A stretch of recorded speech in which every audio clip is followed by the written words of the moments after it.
친구 또는 선배한테 밥 한 끼를 얻어 먹었습니다. 그래서 그 선배한테 고맙다고, 다음에 내가 한 끼 사겠다고. 그런데 평생 밥 해주는 엄마한테는 밥을 얻어 먹고 나서는 항상 물 갖고 오라고, 한 번도 고맙다라고 말해 본 적이 없는 자식. 동료가 기다리고 있는 시간이 5분 정도 늦었습니다. 그래서 달려가서 미안하다고 했는데, 평생 기다려주고 계시는 부모님한테는 여기까지 왜 왔냐고, 뭐 하냐고 그렇게 투박스럽게 내뱉는 자식, 그래도 끝까지 기다려주고 참아주는 부모님 곁에서 자라나는 자식들. 좋아하는 친구나 사랑하는 친구 생일은 일주일 전부터 기다리고 준비하고 생각하고 그랬던 생일인데, 부모님 생일 정작 그날은 엄마 생일이었어? 그리고 지나가는 자식들. 이 공익광고는 딱 하나입니다. 지금 어머니께 고마워하라고, 감사하라고, 지금 아버지께 전화드리라고, 감사하다고. 효도는 말 한마디에서 시작하는 것이라고. 물론 그 말은 우리 마음속에 포함되어져 있는 정성일 것입니다. 오늘 또 어버이주일, 2026년 어버이주일 다시 또 한 번 지키게 됩니다. 항상 이야기하지만 늘 오늘 차를 타고 오면서도 사실은 무거운 마음으로, 왜냐하면은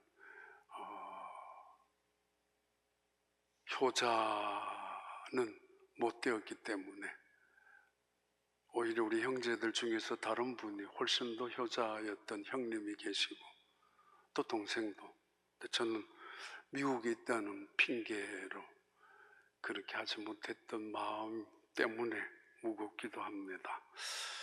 그래도 오늘 어버이주일 우리가 한 번 더 기억해야 되는 시간입니다. 마가복음 7장 8절 다시 한번 볼까요? 너희가 하나님의 계명을 버리고 사람의 전통을 지키느니라. 첫 번째 주제입니다. 너희가 너희의 전통을 지키려고 하나님의 계명을, 이거 조금 덜 놀리게 해봐요. 하나님의 계명을 버려도 된다는 것인가? 이게 첫 번째 주제입니다. 예수님이 사역을 하시는 중에 많은 일들이 일어났습니다. 눈먼 자가 보게 되고, 나한 자가 깨끗함을 얻게 되고, 심지어 죽은 자가 살아나게도 됩니다. 그런데 그것이 못마땅했던 예루살렘에 있는 그 산헤드린 공회, 거기에 있는 제사장들은 대단히 불쾌합니다. 그 일을 통해서 많은 군중들이 예수님을 향하여 쫓아가고 있기 때문에. 근데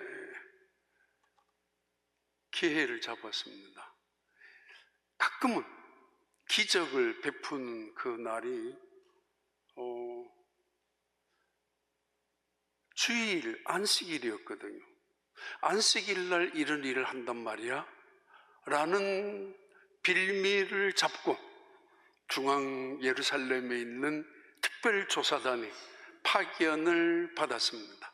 특별감시단이 예수님의 현장에서 잘못된 것을 붙잡으려고 보냈습니다. 바로 그런 일들 속에 중앙에서 내려온 감시단, 현장조사단, 특별 감사하는 사람들이 내려와서 정말 예수님이 안식일을 범하고 있는가? 정말 하나님을 모독하고 있는가? 이분이 율법을 제대로 지키지 않고 있단 말인가를 확인하기 위하여 중앙에서 사람들이 내려왔습니다. 바로 그때 일어난 사건들입니다. 예수님이 그들을 보고 하시는 첫 번째 말씀입니다. 너희는 어떻게 전통을 지키려고 계명을 버리는구나. 그래도 된단 말이냐. 너희가 어찌하여 전통, 이거는 사람들이 만드는 규례이고 흔히 말하는 장로들의 전통이라고도 부르기도 하는, 사람들이 필요에 따라서 예외 조항을 만들어 놓고 때로는 자기들을 합리화시키기 위하여 익스큐스를 만들어 놓는, 아주 때로는 비겁할 정도로의 그런 전통을 만들어 놓은 것. 근데 이것을 사람을 위하여, 사람의 편리함을 위하여 자기들의 이익을 쫓아서 만들어 놓은 이 전통을 하나님의 계명보다 더 높이 세워놓고 있는 그들을 향하여 예수님이 첫 번째 질문하시는 말씀입니다. 그래도 되니? 그래도 된단 말인가? 중앙에서 내려온 사람들이 예수님을 향하여 슬쩍슬쩍 떠보고 있거든요. 예수님, 당신의 제자들은 지금 손을 씻지 않고 빵을 먹고 있고 그릇도 씻지 않고 음식을 먹고 있는데 이것은 정결 예식에 어긋나는 것이 아닙니까? 이건 당신의 제자들이 우리의 전통을 따르지 않는 것이 아닙니까? 라는 투로 지금 시비를 걸고 있는 그들의 속마음을 알고 있는 예수님께서 첫 번째 그들을 향하여 던져놓는 말씀입니다. 너희들 전통을 지키려고 하나님의 말씀을 버리는구나. 그 계명을 버리고 있다고. 이때 마음속에, 예수님의 마음속에 갖고 있는 그 계명이란 출애굽기 20장 12절에 나오는 계명을 말합니다. 내 부모를 공경하라. 그리하면 내 하나님 여호와가 내게 준 땅에서 내 생명이 길리라. 바로 예수님의 마음속에는 이 성경, 이 율법, 이 십계명의 말씀을 기억하면서 너희들은 전통을 지키려고 하나님이 주셨던 말씀을 오히려 무시하고 있다라고,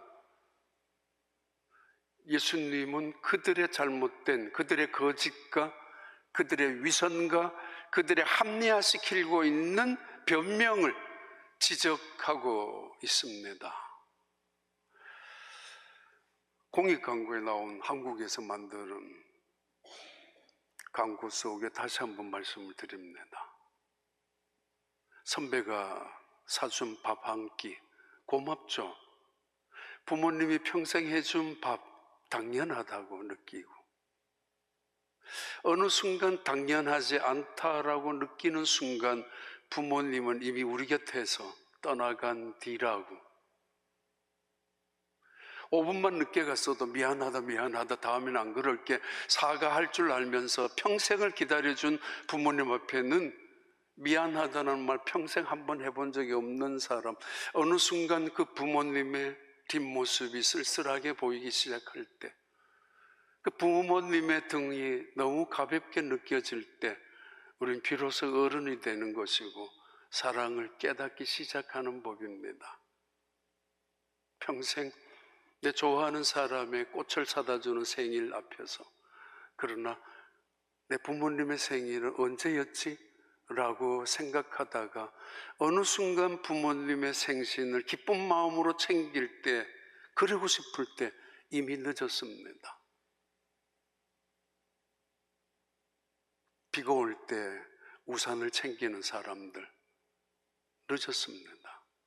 우산은 비가 오기 전에 챙기는 법이고, 날씨가 맑을 때 사실은 오늘 일기예보를 통해서 우산을 들고 가는 것이지, 비가 쏟아지기 시작할 때 비로소 우산을 찾는 사람들, 바로 그것을 어리석음이라고. 부모님의 효가 그런 법입니다. 레위기 19장 32절 봐요. 너는 샘머리 앞에서 일어서고 노인의 얼굴을 공경하며 내 하나님을 경외하라. 나는 여호와이니라. 하나님께서 이스라엘 백성들에게 모세를 통하여 던지는 그 계명, 너는 내 부모를 공경하라, 이 10계명 중에서 5번째 계명, 근데 레위기에서 다시 한번 강조합니다. 내 부모님의 가벼워진, 희어진 내 부모님의 육신 마음까지도 공경하라고. 그러면서 같이 연결시키고 있죠. 하나님을 경외하듯이. 하나님을 경외하는 것과 부모님을 공경하는 것을 같은 선상에 올려놓고 있는 말씀입니다. 하나님을 경외하는 무게만큼 내 부모님을 섬기는 그 무게는 가볍지 않다라는 이야기고 동일하다는 말씀입니다. 너희는 전통을 지키려고 계명을 버리고 있다고. 예수님의 마음속에는 그들의 거짓된, 그들의 핑계거리를 찾고 있는 잘못된 하나님의 계명을 업신여긴 채로 전통을 중요하게 여기고 있는, 밥을 먹기 전에 손을 씻는 것이 더 중요하지 않느냐고, 부모님께 효도하는 것보다가 식사를 하기 전에 그릇을 씻는 것이 더 정결 예식이기 때문에 더 소중한 것이 아니냐라고 따지고 있는 그들을 향하여 너희들 제대로 한번 하나님의 말씀을 지켜본 적이 있어? 그 하나님의 마음이 어떤 마음인지 알고나 있느냐고. 일본에서는 이미 20년 전에 경험했었던 노인 시대, 20년 전 그 많은 일본 사람들이 필리핀으로 이주를 했다고 하죠. 필리핀에 요양원 시설이 잘 되어 일부러 일본 사람들, 노인들을 초청하기 위해서. 그래서 일본의 많은 노인들이 필리핀으로 요양원처럼 되어 있는 시설에 갔었는데, 왜냐하면 엔화가 그때 아주 강했기 때문에. 근데 그 아파트가 대부분 공항 근처에 세워져 있다고 합니다.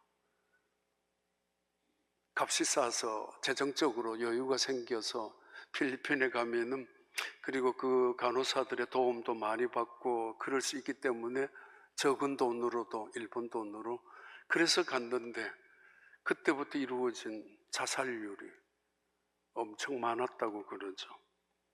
80세 이상 자살률이 요즘은 제일 많습니다. 왜? 외롭기 때문에, 단절되었기 때문에. 왜? 재정적으로 빈곤하고, 때로는 자식들로 통해서 버림받았다고 생각하기 때문에. 요즘 아틀란타에 미국 내에서 가장 많은 노인들이 모여들고 있는 곳입니다. 이유 중에 하나가 여러 가지 재정적으로도 괜찮겠지만, 날씨도 한국 가는 비행기 편도, 요양원 시설을 엄청나게 대형으로 아주 집중적으로 하고 있기 때문인데, 바로 얼마 전부터 그 요양원 안에서 일어나는 많은 다툼들, 갈등들, 심지어 폭력 사건들, 그 안에서 일어나고 있다고 합니다. 외로움 때문에, 때로는 자기들 혼자 버려졌다라는 느낌 때문에. 물론 돈이 있어야 가는 아파트 시설이지만, 하나님 말씀합니다. 나를 경외하듯 부모님을 경외하라고 동일선상에 놓고 있습니다. 그 유명한 조이 데이브먼이라는 여자 작가입니다.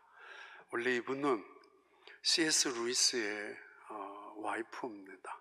원래 이분은 미국에서 두 아이를 키우면서 얼마나 힘들었는지, 그리고 그 못된 남편을 만나서 온갖 학대를 받고 마침내 이혼을 하고, 그런데 어느 날 영국 작가인 C.S. 루이스의 책을 보고 기독교를 알고 싶었습니다. 하나님을 알고 싶었고, 그래서 편지를 2년 동안 하다가 결국 이분은 영국으로 건너가서 루이스 옆에서 같이 작업을 하고, 그러면서 하나님에 대해서 알아가고, 그리고 같이 C.S. 루이스도, 이분이 나중에는 암 때문에 10년 살다가, 물론 기적이 있었죠. 암에서 회복되었다가 다시 재발되면서 돌아가셨는데, 돌아가시기 전에 쓴 책이 바로 Smoke on the Mountain, 십계명이라는 책입니다. 십계명. 산 위에 있는 연기인데 그 속에서 피어나는 하나님의 십계명, 제 5계명을 그림책 동화로 설명하고 있는데 이렇게 설명합니다. 연세 드신 아버지가 와이프가 돌아간 다음에 자식들이 아버지 우리 집에 오세요.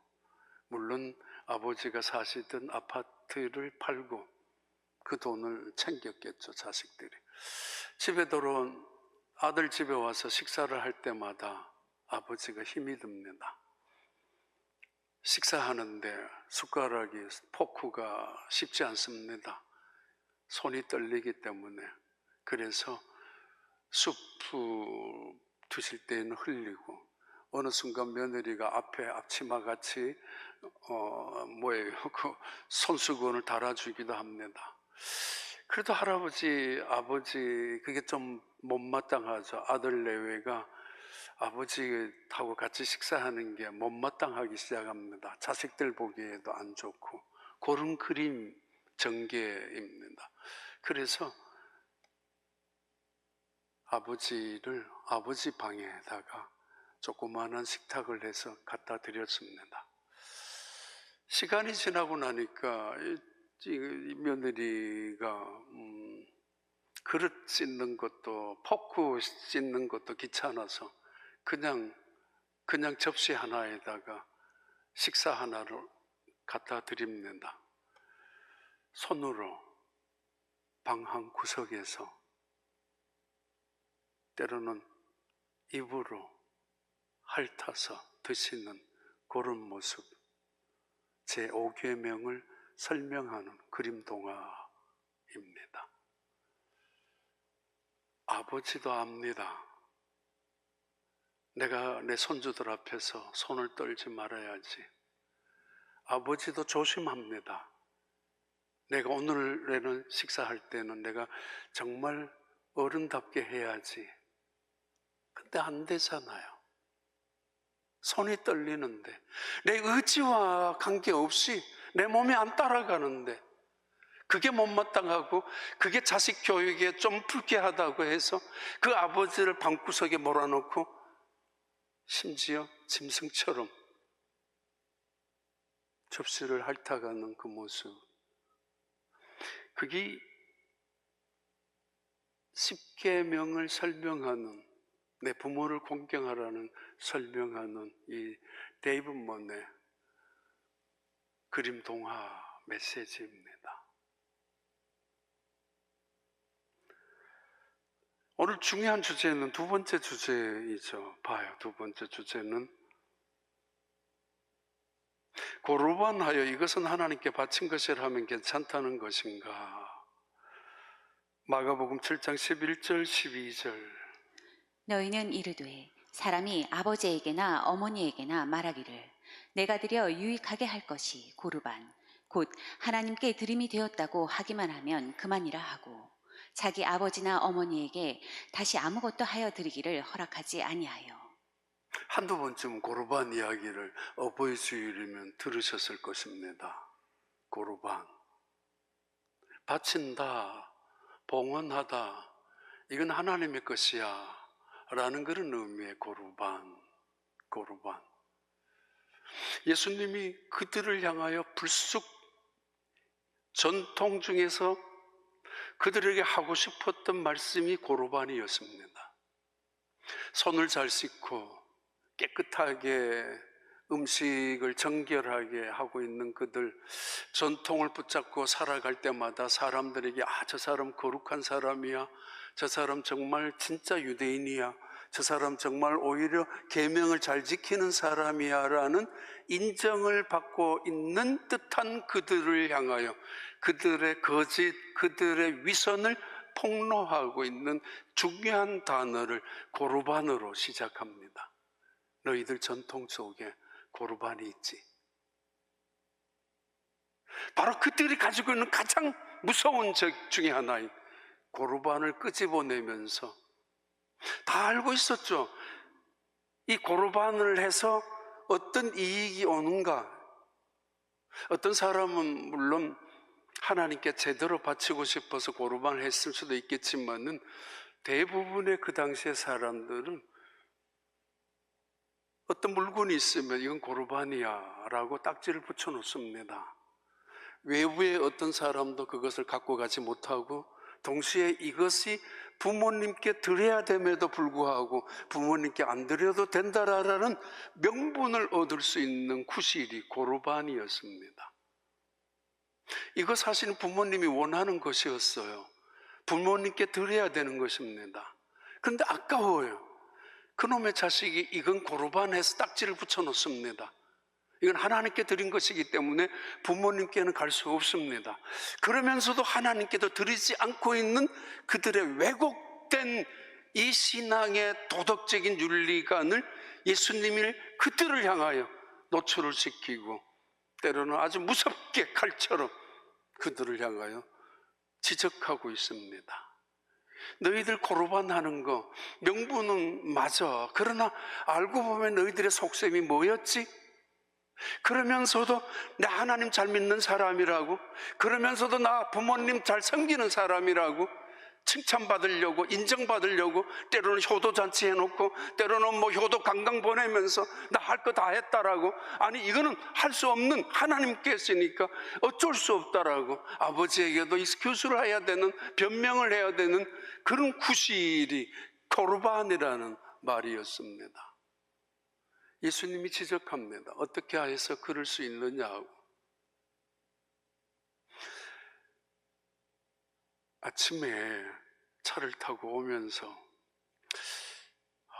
제가 부모님한테 가장 잘못한 게 뭐였을까 하다가 오는데 마음이 굉장히 무거웠다 그랬잖아요. 저희 어머니가 미국에 첫 방문하셨을 때 거의 뭐 35년, 40년 전쯤 오셨을 때 저한테 은혜를 많이 주셨던 목사님이 계셨어요. 그래서 우리 어머니를 모시고 그 목사님 댁으로 인사하러 갔죠. 고맙다고. 근데 우리 어머니가 그 자리에서 아무 말도 안 하시고 그냥 계시다가 저는 목사님 우리 아들 잘 정말 키워주고 또 우리 아들 잘 봐줘서 고맙습니다. 이렇게 고맙다고 그런 말씀을 할 거라고 기대하고 갔었는데, 모시고 갔는데 또 당연히 해야 될 거라고 했는데 말을 안 하시고 가만히 계시는 겁니다. 물론 저도 닮았습니다만 저도 가만히 있다가 어쩔 수 없이 가만히 있다가 우리 집사람 옆에서도 가만히 있다가 그냥 뭐 무겁기도 하죠. 그래서 나오는데 차를 타고 오면서 저희 어머니한테 화를 냈습니다. 왜 한마디도 안 하냐고. 지가 안 해놓고는. 그날 밤에 우리 엄마가 얼마나 가슴 아팠을까. 저런 놈이 목사라고. 내 아들인데지만 저런 놈이 목사 새끼라고. 자기 어머니한테 며느리 있는 데서도 군다나 지 화난다고 내한테 큰 소리를 친다고. 아침에 뭐 생전 처음 하는 이야기지만 가슴이 아팠습니다. 그런데도 저희 어머니 한국 나가서 그딴 놈 다시는 안 간다고 하는 게 아니라 우리 형제들한테 진짜 이 목사 잘한다고, 다른 교인들한테도 우리 아들 목사 잘한다고. 가끔씩 한국 가면은 TV 나오잖아요. TV에서 어느 큰 교회 목사님이 미국에서 왔었다고 하면은 늘 그랬는데 우리 아들은 왜 안 오지? 턱도 없이 모자란 그 아들이 아주 대단한 교회에 미국에 있으면 초청받을 줄 알고 그 교회 뭔가 그 별거 아닌 목사를 귀하게 여기는 부모님의 마음이죠. 언제 그랬잖아요. 94세 된 어머니를 요양원에서 식사하면서 밥을 떠드리는 그 딸이 72세예요. 딸이 엄마에게 계속 밥을 주면서 그 이야기를 들었습니다. 엄마, 이젠 죽어. 엄마, 이젠 죽어. 72세나 된 딸도 힘들다는 거죠. 제발 이제는 94세나 된 어머니가 죽지 않고 100세까지 더 이상 살는지 제발 죽으라니까. 그것이 이런 세상이 오늘 세상에 살아갑니다. 너무 오래 사시는 어머니 때문에 형제들 우애가 끊어졌죠. 형제들 돈도 힘들게 간신히 살아가는데 그 돈도 돼야 되죠. 그래서 그냥 하는 이야기지만 옆에 들었던 목사님이 너무 가슴 아팠다고. 엄마 이젠 죽으라니까. 죽어도 되잖아. 끝까지 효도를 할 수 없죠. 근데 아픈 거는 얼마 안 있으면 우리도 그 나이에 그 자리에 갈 수 있다는 것입니다. 에베소서 6장 1절 봐요. 자녀들아 4절까지. 자녀들아 주 안에서 너희 부모에게 순종하라. 이것이 옳으니라. 내 아버지와 어머니를 공경하라. 이것은 약속이 있는 첫 계명이니 이로써 내가 잘되고 땅에서 장수하리라. 계명, 전통이 아니라 고르반해서는 안 되는 이유가 하나님의 명령 때문입니다. 순종하라고. 기분에 따라서 순종하는 것을 명령이라고 하지 않습니다. 내 생각, 내 처지와 관련이 있다고 지금은 아니라고 다음에 하겠다고 나는 지금 할 수 없다라는 것이 명령이 아닙니다. 내 처지와 상관없이 지금 즉시 행해야 되는 것이 명령, 순종입니다. 선택이 아닙니다. 이것이 옳다라고, 순종하는 게 옳다라고. 자랑거리도 업적도 공로도 아니라 인간의 도리로서 당연하다는 거죠. 사람된 도리로서 해야 된다는 거죠. 내 부모를 공경하라. 마음을 다하여 겉으로만 하는 게 아니라 그분의 살아온 삶의 무게를 인정하고 그분이 살아온 헌신과 희생을 받아들이며 그리고 진심으로 고마워할 수 있는 마음 공경하라고, 받들으라고. honor 또는 respect. 그분의 살아옴. 아버지가 뭘 안다고 기다리세요. 엄마가 뭘 알아. 지금 어느 세상인데가 아니라. 아니 어머니가 우리한테 해준 게 뭐 있다고? 아니 아버지 제발 그냥 우리끼리라도 잘 살게 그냥 내버려 달라고. 제발 힘들게 하지 말아 달라고. 그 칼 같은 가시 같은 말을 통해서 부모님의 목에 걸리게 만드는 자식들도 있지만 순종하듯 공경하는 사람들. 어머니가 가는 곳에 나도 갈 것이고 어머니가 죽는 곳에 나도 죽어 장사 지낼 것이라고. 그 이외에는 내가 어머니를 떠날 수 없다라고. 어머니의 백성이 나의 백성이 되고 어머니 하나님이 나의 하나님이 된다라고. 시어머니 나오미, 보잘것없는 나오미, 가부인 나오미, 그 나오미에게 또 다른 청산가부였던 룻이 고백한 고백입니다. 내 마음 있는 곳에 끌고 오고 내 기분 내키는 곳에 잡아당기면서 전시형으로 부모님을 세우는 것이 아니라 어머니 마음에 내가 내려가는 것이고 어머니 생각에 내가 따라가는 것이고 내가 내 생각이 안 맞다 할지라도 어머니의 생각을 쫓아가고 옳습니다. 맞습니다. 이것이 주 안에서 준 부모님을 기뻐 여기는 효도라는 것입니다. 약속까지 하셨죠. 하나님은. 그러면 너가 땅에서 잘되고 번영하며 잘되고 번영하며 너가 장수하게 될 것이라고. 불효자가 만약에 장수하고 있다면 그건 불행입니다. 한 번도 부모님에게 효도해 본 적이 없는 사람이 성공하고 번영한다면 위험합니다. 위험합니다. 모든 윤리의 도덕의 시작이 효에서 시작하기 때문이고 인격의 밑받침도 효에 있기 때문입니다. 잠언 23장 22절 봐요. 너를 낳은 아비에게 청종하고 내 늙은 어미를 경히 여기지 말지니라. 의인의 아비는 크게 즐거울 것이요 지혜로운 자식을 낳은 자는 그로 말미암아 즐거울 것이니라. 내 부모를 즐겁게 하며 너를 낳은 어미를 기쁘게 하라. 내 아들아, 내 마음을 내게 주며 내 눈으로 내 길을 즐거워할지어다. 어미가 살아온 삶을 가볍게 여기지 말라고, 평생 기다려주고 평생 용서해주고 품어주고 평생 희생하며 살아온 내 아비를 결코 우습게 가볍게 여기지 말라고, 그리고 그들을 기쁘게 즐겁게 하라고.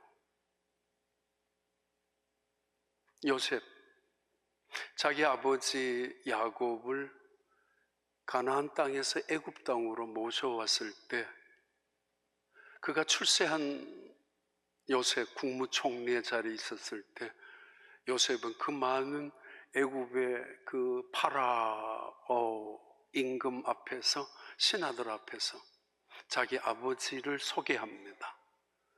우리 아버지입니다. 목동 출신의 아버지 야곱, 시골 출신의 아버지 야곱, 내세울 것 하나도 없는 아버지 야곱. 이집트 사람들은 목동들을 무시하고 업신여기는 전통이 있었거든요. 그런데 우리 아버지 목동 출신입니다. 그 소개하고 난 다음 사람들이 자기를 무시할 수도 있고 업신여길 수도 있습니다. 알고 보니 국무총리 요셉 별거 아니었네. 집안 보니까 뭐 대단한 집안도 아니야. 아버지 봐, 그 자식이 그 아버지 그 자식 아니야? 라고 조롱할 수도 있지만은 요셉은 그 많은 사람들을 향하여 우리 아버지입니다. 나를 낳고 나를 키워준 자랑스러운 내 아버지입니다.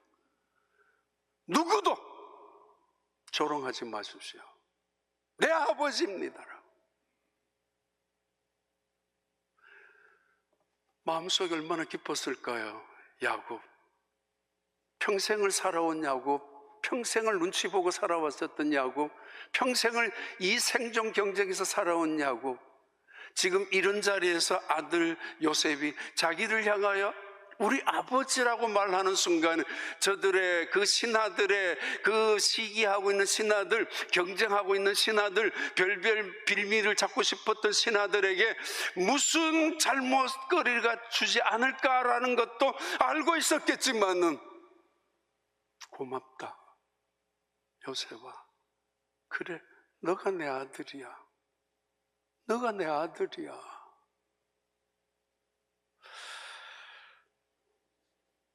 고르반만 하면은 다 괜찮다고 생각하는 사람들, 아버지의 마음 어머니의 마음과는 상관없이 효도 잔치만 벌여주고 돈만 던져주면은 나 효자라고 생색을 내는 사람들에게 예수님 말씀합니다. 너 아니야. 하나님이 원하시는 건 너희의 마음이야. 부모님도 너희들의 마음을 원한다고.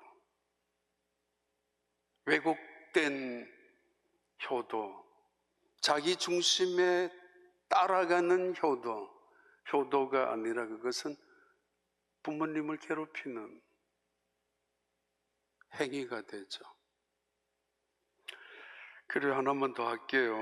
마가복음 7장 5절, 14절, 16절 이에 바리새인들과 서기관들이 예수께 묻되 어찌하여 당신의 제자들은 장로들의 전통을 준행하지 아니하고 부정한 손으로 떡을 먹나이까? 무리를 다시 불러 이르시되 너희는 다 내 말을 듣고 깨달으라. 무엇이든지 밖에서 사람에게로 들어가는 것은 능히 사람을 더럽게 하지 못하되 사람 안에서 나오는 것이 사람을 더럽게 하는 것이니라 하시고.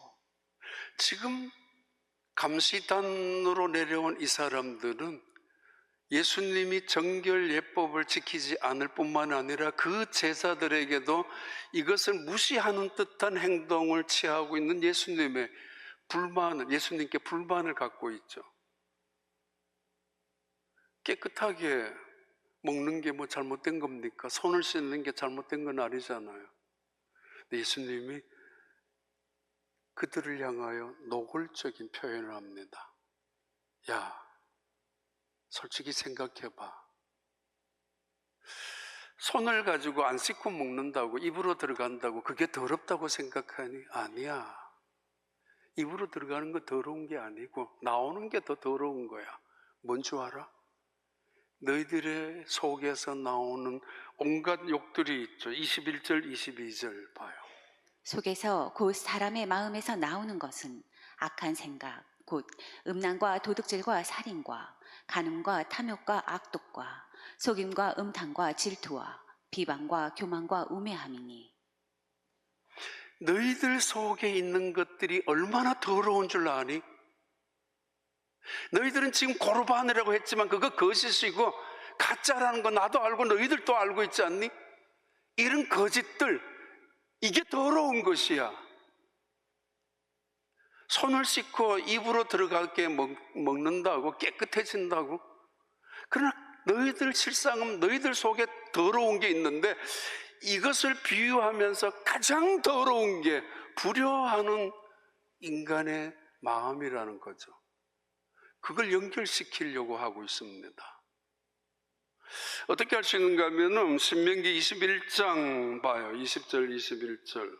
그 성읍 장로들에게 말하기를 우리의 이 자식은 완악하고 패역하여 우리 말을 듣지 아니하고 방탕하며 술에 잠긴 자라 하면 그 성읍의 모든 사람들이 그를 돌로 쳐 죽일지니 이같이 내가 너희 중에서 악을 제하라. 그리하면 온 이스라엘이 듣고 두려워하리라. 십계명을 해석하기도 하죠. 미시나라고 하는데 신명기에도 계속되고 레위기도 나오는데 십계명 내 부모를 공경하라 이 말씀을 또 해석합니다. 만약에 부모를 저주하거나 부모에게 불효하는 자식이 있거든 돌로 쳐서 죽여까지. 여기서는 말을 안 듣는 자식이 있거든 성읍에 데리고 나가서 온 동네 사람들에게 구하라고. 이 사람이 내 아들이지만 너무 좀 악하다고. 그러면 너희들은 이 아들을, 불효자 아들을 돌로 쳐서 그래서 너희들 중에 있는 악을 제거하라고.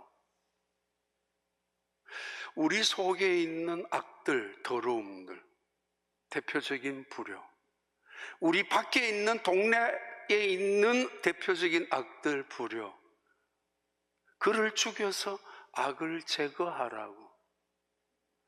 율법이니까 사실은 무섭죠. 좀 잔인하죠. 어떻게 이렇게 하나님이 무자비할 수 있을까? 악에 대한 싸움이잖아요. 악을 용납하는 할 수 없는 하나님에 대한 본성 아닙니까? 악을 제거하라고. 대표적인 게 불효자 끌고 나와서. 그런 영화가 있습니다. 목사님요. 어느 집에 부부가 살해를 당했습니다. 아버지는 존경받는 사회적으로, 또 어머니도 참 인자한 어머니인데 너무도 잔인할 정도로 많은 칼로 자상이 되는 죽었습니다. 잡고 보니까, 체포해 보니까 그 집에 아들이 아버지를, 어머니를 살해한 겁니다. 이 아들이 사업에 실패 또는 부도가 나서 아버지한테 아버지 돈 좀 융통 좀 해달라고, 요번 한 번만 해달라고. 근데 아버지는 지금 여러 번 했기 때문에 또 할 수 없었고 아버지한테 이 아들이 아버지 집을 한 번만 저당만 잡게 해달라고. 그래서 은행의 윤자를 통해서 내가 사업 재개하면은 갚아주겠다고 아버지는 노했습니다. 이유 중에 하나가 이 집을 본인이 돌아가시면은 고아원에 주기로 이미 약속을 해놓았기 때문에 또 아들을 믿을 수가 없어서 너무 화가 난 이 아들이 어느 날 자기 아버지를 살해합니다. 서류 다 꾸며놓고. 그리고 어머니도 살해했는데 어떻게 이 아들이 살해 용의자로 나중에 살인자로 체포가 되었는가 하면은 어머니 목에 손톱이 하나가 걸려 있었기 때문입니다. 아들이 칼로 아버지를 살해하고 어머니까지 살해할 때 아마 이 엄지 손톱 하나가 칼로 인해서 떨어졌던가 봅니다. 깨어져서. 어머니 생각에는 죽어가면서도 살인자인 내 아들이지만은 그 내 아들이 살인자로 교도소로 끌려가지 않기 위해서 떨어져 있는 손톱을 보면서 어머니가 삼킨 거죠. 어머니의 마음이 내 아들이 살인자로 이 세상에서 낙인 찍히지 않기 위해서. 근데 그게 넘어가다가 어머니 목에 걸려서 그걸 시신에서 빼내고 보니까 아들의 손톱이었습니다. 그래서 아들이 잡힌 거죠. 지난주 이야기했지만 시카고 군교회 아버지 어머니 CC카메라로 어머니 치매 때문에 잠만 자고 나면 어머니 얼굴에 상처가 났던 이유가 아버지가 때렸는데 밤마다 거의. 근데 두 분 다 모른다고. 중요한 거 골로새서 3장 20절에도 말씀합니다. 자녀들아 내 부모를 순종하라 공경하라 주 안에서 이것이 마땅하니라. 잠언 21장에도 나오죠. 만약에 내 부모에게 불경하는 자는 새가 와서 그 눈을 뺏어간다고. 오래전에 우리 시골에 목사님 한 분이 부흥에 오셨는데 그 목사님이 그러셨어요. 중학교도 아니고 중학생이었는 독립문 성결교회 목사님이셨는데 시골에 부흥에 오셔서 불효한 자식의 눈은 독수리가 뺏어간다고. 그래서 그때 굉장히 충격을 당한 적이 있습니다. 왜냐하면 어떤 일이 있었기 때문에 아직도 그것을 기억이 있습니다. 자녀들아 내 부모를 순종하라 이것이 당연하고 마땅하니라. 자녀들아 내 부모를 공경하라 너가 땅에서 잘되고 장수하니라. 부모 효자 가정에 효자 나는 법이고 불효자 나는 가정에 불효자 나는 법입니다. 무섭죠. 너무 보여줘서는 안 되는 모습, 그 추한 모습을 보여줘서는 안 될 것이고 너무 들려줘서는 안 될 말들을 들려주면서 아이들 키워서는 안 될 것입니다. 그들의 마음에 상처로 남아있으면 그들을 또다시 그들의 가정에서도 자식들도 그렇게 키우게 될 것이기 때문입니다. 이미 다 떠나가셨지만 공항에 얼마나 자주 나갔어요? 옛날에만 하더라도 부모님 위독하다 못 나갔잖아요. 돌아가시고 나서도 못 나갔잖아. 그리고 며칠 지나고 가게 뭐 좀 맡겨놓고 직장에 또 이런 일도 처리하고 그때서야 한국에 나가면 다들 부모님 돌아가시고 때로는 장례식도 마친 다음에 갔잖아요. 그랬습니다 옛날에는. 근데 요즘은 그렇지 않잖아요. 지금 전화할 수도 있고 당장 찾아갈 수도 있고 살아계실 때 감사합니다 말할 수 있지 않습니까? 그리고 지금 예수 믿으셔야 합니다 하실 때 아닙니까? 기도하겠습니다. 하나님 아버지, 우리에게 이 땅에 가정을 허락하여 주시고 무엇보다도 우리에게 부모님을 곁에 두게 해주셨던 것 감사합니다. 떠나가신 다음 후회 많지만은 이제 우리가 우리 자식들에게 어른다운 부모님으로 자리를 잘 지킬 수 있게 하여 주옵소서. 우리 교회가 하나님을 경외하듯 어른들을 섬겨나가는 교회가 되게 하시고 그런 자녀들이 가득히 자라나는 복된 교회가 되게 하여 주옵소서. 예수님 이름으로 기도하옵나이다.